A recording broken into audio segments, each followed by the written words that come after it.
and try to put the infrastructure, repairs them, and improvement of the looks of them. And also we're going to try to take that money for black communities and build factories across America. There are industries we can take and build businesses to be competitive. We're also going to take our power that comes with that and try to set up special exempt status for black folk in some of these ghetto areas. We got ghetto lands. Those lands should be redistributed to black folk. You got a lot of state-owned land, federal land, and ghetto land, and abandoned land in these black cities that don't belong to anybody. We want a land redistribution program. Black folk were never involved in the Homestead Acts in this country. All that land with the white folks. We want to get our land act together so we can get some land.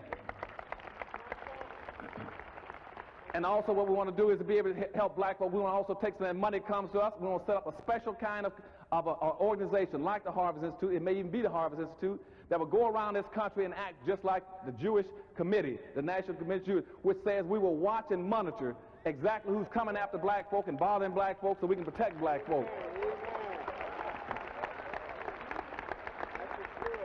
But I can go on and on to tell you, what all the things we're going to do, but Harvest Institute right now is about the only think tank you got, the only thing that's representing black folk in this country. We don't mind being black, even though all of our black entertainers and black athletes are Dr. Anderson. What's the Harvest Institute for? I said, well, it's black folk. This is what does it do? I have to help black folk. This is who's running it. We said black folk. They said, ooh, too black. I don't know how anything gets to be too black when nothing is too Indian, too Jewish, or too white.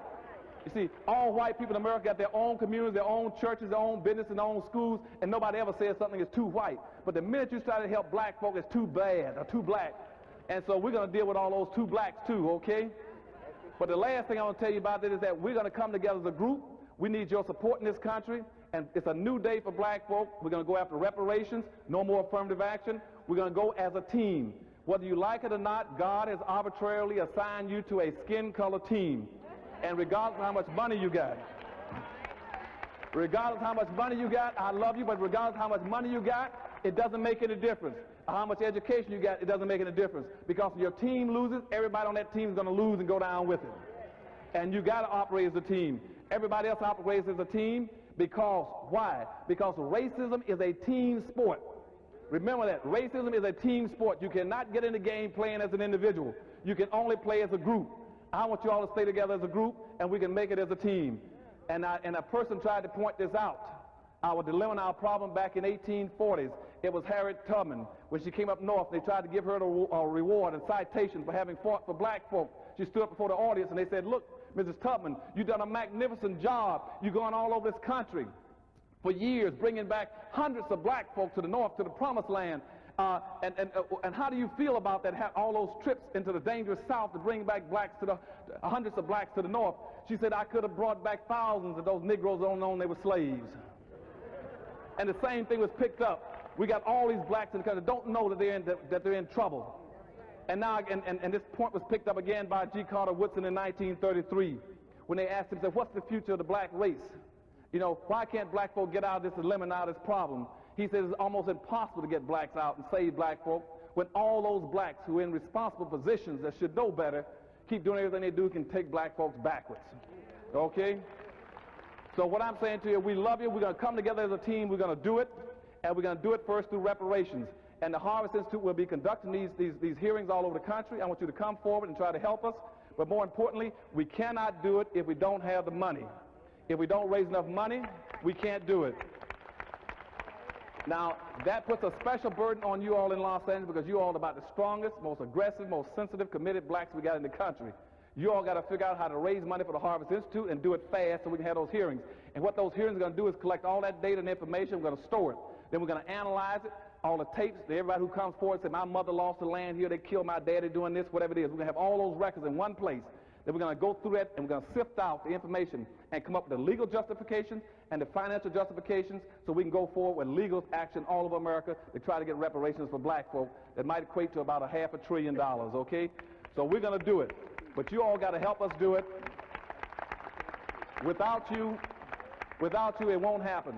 I could spend much more time telling you about the things we have to do in reparations, but more important, remember one thing. Reparations means making whole, bringing to a good, productive condition. When you're repairing something, that's what we're after in reparations. I love all of you and take care. Thank you, buddy. All right. Thank all of you. Thank you. Thank you. Thank you. Thank you. I love all y'all now. Congratulations on the release of this latest book. It's one that I've been waiting for. Well, thank you, and I'm glad that I just heard the other day that it's #1 according to the Blackboard Rating Service and also the BET. It's the #1 soft bestseller in America. I'm not surprised. You take a decided historical tone with this book, but what's interesting about the way this book is put together, Dr. Anderson, is that it includes myriad factoids about history, black, white, and otherwise. But in addition to that, you are trying to set a record straight, a record full of holes, voids, and obvious omissions. You say that black history is not, or history in general, is not taught very well in the American public education system. How would you change the way it's taught? The first thing I would do is I would have to base it on what I learned years ago when I was over education for the state of Florida. Being over the education system, I went in and reviewed some of the textbooks, Daryl. I found out in the state of Florida that invariably blacks only showed up twice in the history books. Either showed up in the course of slavery, where they were picking cotton in the fields, or secondly, they showed up in the civil rights movement, where they were demonstrating or rioting. And I tried to insist in the state of Florida that they put some blacks into the history book that really told the true story about black folk. And the book companies told me, the publishing companies said, well, Dr. Anderson, we can't do that. There's nothing about blacks. We don't have any accomplishments of black folk. That was the first thing that set me off. That was an alarm bell off my head that somebody is not teaching it. And therefore, the white kids in the state of Florida, as well as the black kids, are being deprived of a true understanding of black folks' role in history. The second thing I found out, there was that in going into the black schools, invariably during the month of February, they call that Black History Month, and almost every school in the United States will have up the same 10 or 15 pictures on the wall of various individuals. And I were to ask you right now to name those 10 or 15 individuals, you can do it very easily. And what they're doing is teaching our black kids that is black history. That's not black history either. Nobody ever talks about the major contributions that black folk have made. Not those well-known personalities, but the millions and millions of cotton pickers and ditch diggers and dishwashers and janitors. Those are the people who made the substantive contributions in this country. I want to make sure those people are put into the textbook. That's how America acquired its wealth. That's how it's maintained its wealth. And that's why blacks have also been subordinate in the society. Indeed, you have gone that extra mile to talk about lots of different people in American history whose exploits are not limited to America, whose exploits are not limited to the black community. And in fact, you start off the book, one of the earliest characters you talk about is a young man whose exploits carried him into, through, or at least around Spain. You talk about Juan Latino and the American capital tax. What's the connection? The American capital, he was about the last individual in Spain before the Jacinto policy went into effect, where officially black folk were identified as being the slave class, the laboring class of the world. And he was the last one going through college at that time. He was the last one to get a degree, the professional group. But at that same time, they passed in Spain a tax saying that any black person that had a degree, just not because of his education, but because he was black, had to pay a tax. And this country, excuse me, had the same thing, Daryl. All during slavery, it was called a capital tax. That same tax that was started in Spain carried forth through the slavery process in this country, which meant a black person, a black man, had to pay a tax. And usually it averaged about $15, not because of anything else, just merely on the fact that he was black. And what that money was used for was to subsidize schooling for whites and all kind of institutional programs for whites that black folk could not penetrate, were not included in. So in the society, throughout our society, whether it was in Spain or through America, black people have always had paid a black tax, just for the mere fact of their presence. Another fact that you point out in the book talks about national holiday that will be coming up soon in our country, known as Thanksgiving. You say Thanksgiving may well have its roots in the black struggle. Right, I think it did. Thanksgiving initially was a celebration by Indians in the fall, but it never was called Thanksgiving. The first time it was called Thanksgiving was in 1863, when President Lincoln declared it to be a day of Thanksgiving. But at the same time he put out the day of Thanksgiving, he also put out the Emancipation Proclamation that freed black folk. And those two were interrelated in giving thanks, and their celebration almost ran together. And so, but whenever people talk about Thanksgiving, they do not relate the fact that throughout history nobody ever had a Thanksgiving until he put out the proclamation, Emancipation Proclamation, in that year. and gave a national impetus to looking out for those people who were being freed and were due something thankful to God and to country. So there's a nationalism attached to Thanksgiving that reflected right over on the black people in this society. And in fact, because of the Emancipation Proclamation, the event set in motion by the fates of war as well as the struggle between the North and South over slavery, you also illuminate a lot of the mystique, the myth, as well as the fact around one Mr. Abraham Lincoln and what his true motivations were concerning to free or not to free enslaved Africans. Talk a little bit about what happens in this book in terms of what you disclose there. Did Abraham Lincoln really want to free slaves? No, his primary thing was try to maintain the Union. And that was the first thing. And secondly, in maintaining the Union, he wanted to help the North to redistribute the wealth out of the South. The wealth was pretty well contained in the South. And the North wanted to industrialize because, see, England already had its industrial revolution, and the Northerners were pressing the president to try to relocate the wealth to the North so they can have an industrial revolution in this country. And secondly, they wanted to be able to put the Northern immigrants into the country, white immigrants come to this country, into a position where they can make an income.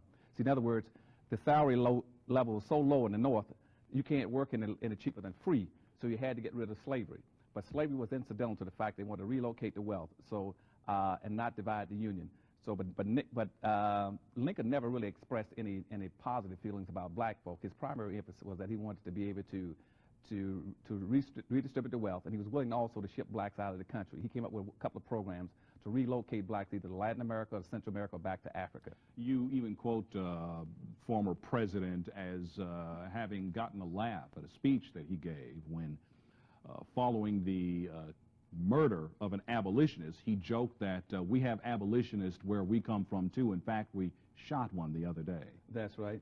And he did some similar things too. As a matter of fact, he even sent a memorandum request over to the Congress to have Congress to appropriate funds to reimburse all the Southern white slaveholders for any loss, you know, and even if they were to lose their slavery with the relocation of the wealth in this country, he wanted to compensate them for reparations. And the Congress sent a letter back to him saying, we appreciate your interest in the South, but we don't even have that kind of money. You got almost 5 million black folk in this country. We've already invested over $8 billion into them. That is the largest amount of money and concentration of money in this country. The money invested in black slaves was larger than all the businesses in the United States and the federal government's budget put together. So Congress said, we don't have that kind of money. But Lincoln wanted to give reparations to Southern white plantations owners for any slaves they lost. But in 1998, when blacks talk about reparations for free labor in slavery, they are virtually laughed to scorn. Why is that? That's part of the hypocrisy in this country because, first thing, black folk have never made it an issue. They keep thinking that they won't get it. Black people, only group of people I know in this country who've labored and suffered and never got compensated for it. We've compensated American Indians now for almost 360 years with reparations. Whites got reparations, which they call freedom dues, and they came out of indentured servantship. Jews have gotten reparations. Jews have picked up over $52 billion since World War II. Japanese have gotten 3 or 4 reparations. They got $22,000 each starting in 1990 from the United States. They've also gotten reparations from 2 cities in California and the state of California. And Japanese Americans who moved to Latin America just came back into the country last year and picked up over $1 billion. The only people who've never gotten compensated is black folk. We even put money into Japan under what we call the .4 program, gave them $13 billion after we just got through bombing them. We also put another $14 billion into the Marshall Plan for Germans after we just finished bombing them. Black folk have never been compensated because black folk refused to make reparations an issue. You also talk, since we're on this subject, we'll stay here just for a second before we go to break, talking about reparations, talking about the Germans, talking about what happened to Jews during the Holocaust. You mentioned in Dirty Little Secrets the fact that there were black Germans. In fact, there was a black German in particular by the name of Larry who lived in the town of Dusseldorf, along with many other blacks who lived in Germany who became prisoners in concentration camps, who were forced to do the slave-type labor in those camps. However, the fact that they were being exterminated is a historic fact that has been vastly overlooked. That's right. As a matter of fact, after World War I, there were a lot of black immigrants that came out of Africa that went to Germany. Also, the German recruited a lot of the Africans into some of their lower levels of their military. And so we had a lot of blacks living in Germany when the Holocaust, even before the Holocaust began. And they were the first to notice how skillfully that has never been brought out, that all those blacks have been a part of the Holocaust and the execution of people in Germany. And yet when the compensation rewards were given out, not only were blacks not mentioned, but blacks had never gotten 1 penny of reparations out of the Holocaust in the 1930s. Some would say that the link perhaps between those people and their survivors, and in fact if there were any black survivors, which of course from your writing seems doubtful, could not be established, and therefore reparations can't be paid.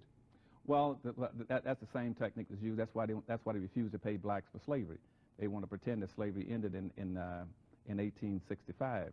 Slavery didn't end in 1865. Slavery became semi-slavery, what we call Jim Crow semi-slavery, right up until 1968, and all those people are still alive. When you talk about Jim Crowism, your book talks about the roots of Jim Crowism, symbolically at least. You talk about how the whole concept of Jim Crow was actually born out of the old minstrel show concept. Tell us a little bit about that before we go to break. Well, it came out, as a matter of fact, one guy who was an entertainer, he saw a little black kid one day jumping around on the street doing a dance called Jump Jim Crow, jump around, skip around, jump Jim Crow. And he thought it was very cute, and he put it into the Vaudeville Act. And between about 1840s and up until about the 1930s, for almost 100 years, vaudeville was very popular in this country. But what they were doing was blackface and doing blackface, whites doing blackface comedy, trying to mimic black folks. They did it all the way up until Al Jolson. Al Jolson about the last one that did it.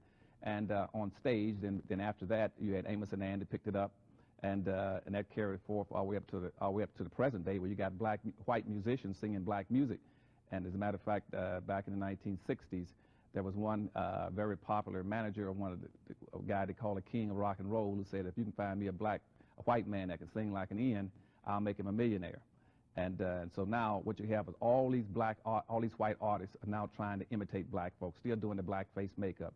You can find everything like most of your British singers all try to imitate, from the Bee Gees all the way up to Elton John to Michael Bolton. All of them are imitating black folks. At least in the case of the British, they admit that they are copying the black music style. Yes.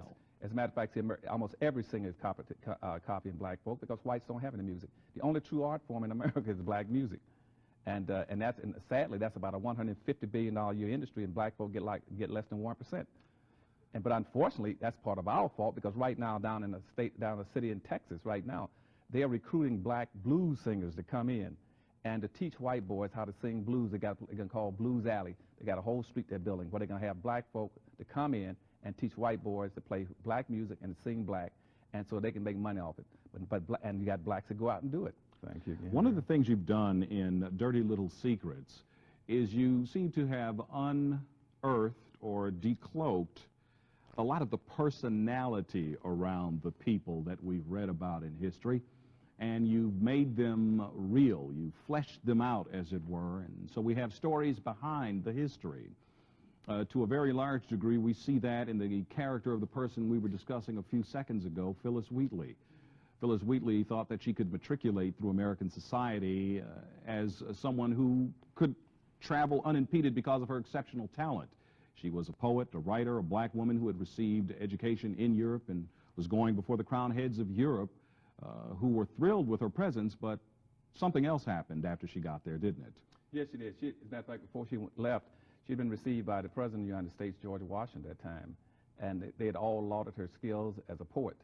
And she never wanted to include anything about blackness, about being black, about black issues or black concerns in any of her writings, even though we hold her up in high honor and esteem today. But when she got to England, she ran into the racial realities. First of all, she ran into it because a book she received from one of the heads there, it was bound in black skin, actual black skin. Black human skin. Black human skin, bound, had been used to bind one of her books.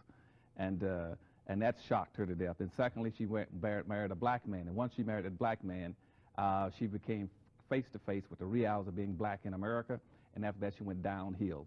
They went into poverty and bad health, and she died poor and poverty-stricken. You talk about Frederick Douglass, someone who is known for his intellect, his great writing ability, and his abolitionist stance. However, Frederick Douglass paled in comparison as a leader in the freedom struggle when you talk about a white man like John Brown. Why is that? Well, because John Brown wanted to raid Harper's Ferry to try to free the black slaves in this country. And again, John Brown was white. John Brown was white. Felt he had a duty given to him from God to which he dedicated his wife, his children, and all his resources. Yes, sir. And what he said is that if I can go into Harper's Ferry and take that armory and get enough weapons and free the blacks, he said I can use that as use those mountains like a stake and drive it into the heart of racism in America. If I can free enough of those blacks and arm them and send them into those hills, nobody could ever bring them back. I can break the back of racism in America. But what he needed, he said, but for me to do it successfully, I must have a high visible black person who would come with me and call the blacks out. They're not going to come out for me. They come out. I must have a black that they have trust in and confidence in. They must call them out. The two most visible blacks in the United States at that time was Frederick Douglass and Harriet Tubman. And so John Brown met and asked Frederick Douglass. Well, first he asked Harriet Tubman, but Harriet Tubman was sick and she couldn't come. Mm-hmm. And he asked Frederick Douglass. Frederick Douglass met with him for a whole week. They went off and discussed it. And he said, "You got to come with me and call the blacks out." And Frederick Douglass said to him, "So let's be straight on one thing, John Brown." He says, "I'm always ready to fight for black folk." And John Brown says, "Look, I'm a white man, but I'm ready to die for him. Would you ready to do that?" And in that light, Frederick Douglass wilted. And on his deathbed, he confessed that he was scared to death. The reason that he didn't go to the Harper's Ferry raid right. was because he was scared to lose his life. He was scared to lose his life. So John Brown went on his own and took the armory and held that city at bay for a day and a half. And I think about 52 blacks did escape, but he paid the high penalty. But he said that was his calling from God. And if he had a black to call those black folk out of slavery, the slavery would have been broken in 1859. One of the other secrets you unearth that perhaps a lot of folk don't know about America proper and blacks is that there were quite a few black slaveholders and land barons during our enslavement period. Talk about that. Well, just like Phyllis Wheatley, we have a lot of blacks who've always thought that they can be the exceptional black, and that therefore the whites will pull them to their breasts and say, "This is an exceptional black, and he's different from the rest of them, and therefore he can be excluded from racism." And we have them today, right now, on all of our TV shows. We got them in the media. We got them in sports that always feel that somehow they're an exception. And even back when I was a kid, Joe Louis was an exceptional black during the 1940s. But whites hated the rest of the black folk. They were still lynching one black person a day when Joe Louis was the heavyweight champion of the world. Well, that was also true in slavery. In slavery, we had one guy named William Johnson, for instance. William Johnson had an education. He was a teacher. But he turned around and wrote and published a document that was spread all over this country by the white racists and white slaveholders, telling black folk to be obedient, to be humble, to work, be hard working, and quit trying to be free, and quit letting liberals trick them, trying to get to stop following the abolitionists who are trying to get them out of slavery. He said the best thing you got going for you is to be a slave to a white man. We had one guy named Robert DeCarlos. He was the first one down in South Carolina. As soon as black folk came out of slavery, he got elected to office. And the first thing he said is, in South Carolina, now that we're the majority and we're free, our first obligation is a time for healing. We got to be nice to whites. We cannot use our power and wealth now as the dominant population in South Carolina and in the Congress to do anything to white folks. We cannot be asking them for reparations. So he posted a bill to make sure that the 40 acres of mule never came off in that state, and that the entire state was much kinder and had a much better feeling about the dominant white society. But within 3 years of that, white society wrote the black codes and re-enslaved all those blacks, including him. You talk about early American history and the events that have shaped the character of myth, lore, and fact as it relates to things as well known as the Salem witch trials and the witch hunts. Mm-hmm. You mentioned in this book, Dirty Little Secrets, that they may have started with an emphasis on black females. Yes, it did. That started pretty much, the Salem witch hunt started about blacks. At that time, you had one black named Tubala. She was in that area, and she was a West Indian black, and she had been teaching 2 or 3 white girls about about black magic and stuff like this, and how to, and the conjure roots and the high John the Conqueror and root dust and stuff like this, and teaching them. And they started acting a little weird and did some things that were not acceptable in the community, and then they went out and told the community that the reason they were doing it was because of her. And so they prosecuted her, and then they got another woman named Black Mary. They got her and prosecuted her. But in the long run, they began to pick up black females all over the country because they thought most of them were practicing black magic. And so the first witches that were prosecuted in the United States were black women. The book is filled with fascinating facts like that. I just want to move quickly through the material because we don't have a lot of time left, and I want to cover some of the categories you deal with. When we talk about politics, you attempt to draw the line of demarcation between what is commonly known in this country as the Uncle Tom syndrome and Samboism. What's the difference? The difference is that people have misunderstood the book by Harriet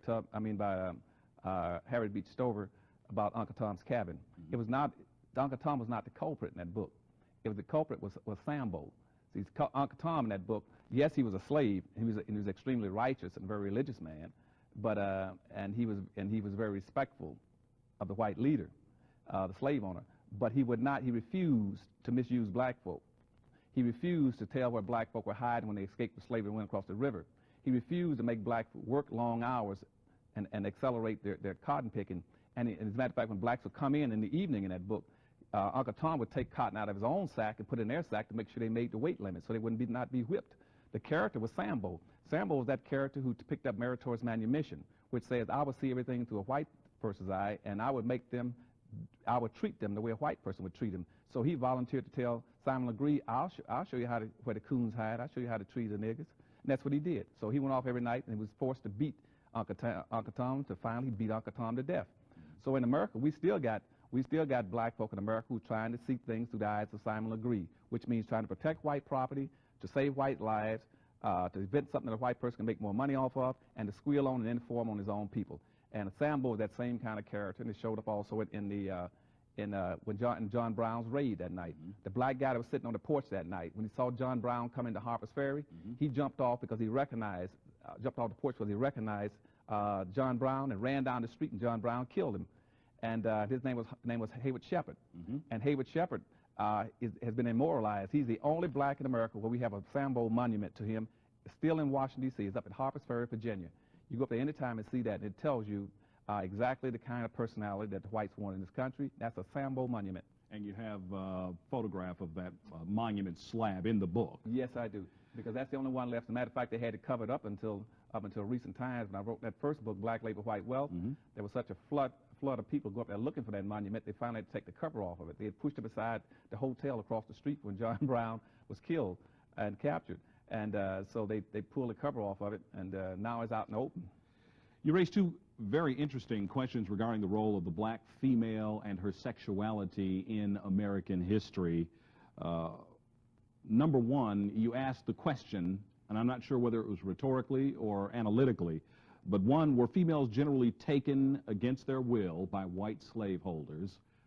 And two, did black women indulge with white men for power and material benefits? And you asked these questions in the context of the liaison between white slave owners and black females with whom they had thousands of children. They were used for breeders, they were used as objects, they were used for their slave labor, but they were also used for sexual favor.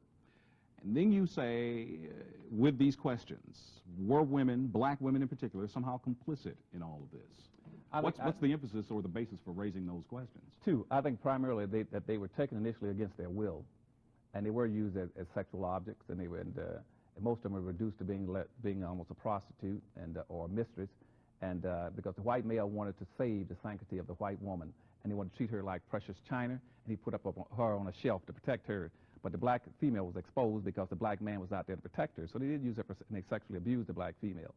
But by the same token, there were a lot of black females, though, who found out that by being a mistress of a white man, that they had certain kind of advantages they were entitled to, and that in many instances their children could go into an artisan class or be called mulattoes and could be set free. And so the black female had it both ways. Sometimes she would volunteer to get in that kind of relationship, and other times she was just simply taken. Dr. Anderson, there are so many other fascinating details, facts, and historic truths in this book that I'd love to discuss, but we've got to stop right here. Thank you very much, Sarah, for inviting me in. Thank you for coming and joining us on this edition of the Journal. The book is Dirty Little Secrets about black history, its heroes, and other troublemakers.